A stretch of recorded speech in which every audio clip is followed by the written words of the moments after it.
పనిచేసిన కాలంలో విశ్వనాథం గారు రికార్డ్ చేసిన సాంగ్స్లో టిఎంఎస్ గారు, సుశీలమ్మ. గుర్తుందా ఏదైనా ఒక పాట గబుక్కున ఓ 2 లైన్లు? ఏ సినిమాల కాలంలో? అరంగండల్, ముక్తా మూవీస్ ఇవన్నీ కూడా 82, 81. ఓకే, ఇళమై గుంజలాడదు మేబీ. నాకేంటంటే ఇప్పుడు అక్కడ ఈ ఆర్కెస్ట్రైజేషను, కంపోజిషన్స్ వీటి మీద ఉండేది, లిరిక్ మీద పట్టుండేది కాదు. అందువల్లనేమో బేసిక్గా మీరు ఏం పని చేశారు అక్కడ? ఆయన దగ్గర అసిస్టెంట్గా ఉండి సింగర్ వచ్చేసరికి ట్రాక్ పాడి పెట్టేవాడు? నో ఊరికి అక్కడ ఉన్న 4 అసిస్టెంట్లో నేను ఒక అసిస్టెంట్ని. అది మొదటి హార్మోని మోసుకెళ్ళటం, ఆడ పెట్టడం, దాన్ని తొడవటం, స్వరం రాయటం, వీళ్ళతో పాటు కూర్చొని గజ్జలో గిజ్జలో కొట్టుకొని. పాడే దశకి ఎప్పుడు ఎదిగారు? చక్రవర్తి గారి దగ్గరికి వచ్చిన తర్వాత, 80 క్యాంపు మారిన తర్వాత. అక్కడ కూడా ఆయన గ్రూపులో 1-2 పాటల్లో కోరస్ పాడాం అంతే తప్ప రికగ్నైజేషన్ వచ్చే పరిస్థితి. ఎవరుండేవాళ్ళు మీతో పాటు ట్రాక్లు పాడేప్పుడు? చక్రవర్తి గారు అసిస్టెంట్లుగా, కీరవాణి గారు వీళ్ళంతా మీ నా తర్వాత వచ్చారు వాళ్ళందరూ. కృష్ణ చక్ర, రాజ్కోటి. కృష్ణ చక్ర గారు ఫస్ట్ అండి, దాని తర్వాత రాజ్కోటి గారు ఉన్నప్పుడే మాధవపెద్ది రమేష్ ఉండేవారు. మాధవపెద్ది రమేష్ తర్వాత ఈశ్వర్ కోదండపాణి గారు అబ్బాయి వచ్చే ఒక 4 నెలల ముందు విశ్వనాథం గారు దగ్గర వర్క్ చేస్తూనే మా బ్రదర్ దగ్గర తబలిస్తూ, మా రెండో బ్రదరు, అతనికి పని కోసం చక్రవర్తి గారి దగ్గరికి వెళ్ళాం.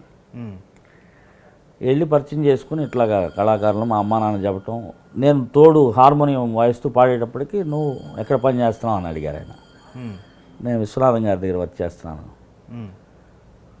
ఎప్పటి నుంచి పని చేస్తున్నావు ఏంటి అని మాట్లాడి, నువ్వు నా దగ్గరికి వస్తావా అన్నాడు ఆయన. అంటే నువ్వు హార్మోనియం వాయిస్తావు, స్వరం రాస్తావు, పాడతావు, నువ్వు వస్తావా అంటే ఆయన దగ్గర వర్క్ చేస్తున్నాను సార్, మీరు ఆయన రమ్మంటే వస్తాను. రమ్మంటే కుట్టాడు ఆయన ఫోను. విశ్వనాథం గారికి కొట్టి ఇట్లా తెలుగు కూర అంటే వాడు ఇక్కడ అవస్థ పడుతున్నాడు, మీ దగ్గర ఉండటమే కరెక్టు, తీసుకోండి, రేపటి నుంచే పంపిస్తానని చెప్పేసి పొద్దున విశ్వనాథం గారికి కాగా, నీకు మంచి అవకాశం, నీకు ఎప్పుడు అయినా ఇక్కడికి రావాలంటే సంతోషంగా రా, అది ప్రాబ్లం ఏం కాదు, నీకు ఇక్కడ డబ్బు కూడా ఇవ్వలేదని తెలిసిందని పట్టేశాడు ఆయన విశ్వనాథం గారు. ఇచ్చి ఆయన ఒక 1000 రూపాయలు నా చేతికి ఇచ్చి, కోట్లు అవుతాయి వెళ్ళు అని చెప్పేసి పంపించాడు ఆయన చక్రవర్తి గారి దగ్గరికి. అంటే మహానుభావుల ఆశీర్వాదం. చక్రవర్తి గారి దగ్గరికి వచ్చిన తర్వాత చక్రవర్తి గారు ఫ్రీడమ్ ఇచ్చారు. Re recording, conducting, balancing, marking అని ఉంటుంది. మ్యూజిక్ ముందు 16 ఫ్రేమ్లకి ఇంటూ మార్క్స్ వేస్తారు. అవి కూడా నేను సోమరాజు గారు, టీవీ రాజు గారు అబ్బాయి, రాజుకోట్లో రాజు, ఆయన నేర్పాడు నాకు మార్కింగ్ ఏంటని.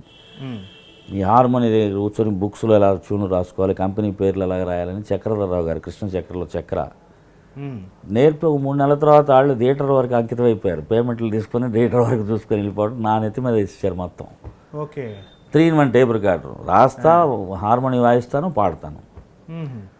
సో మార్నింగ్ 6:45 స్టూడియోలో ఉండాలి.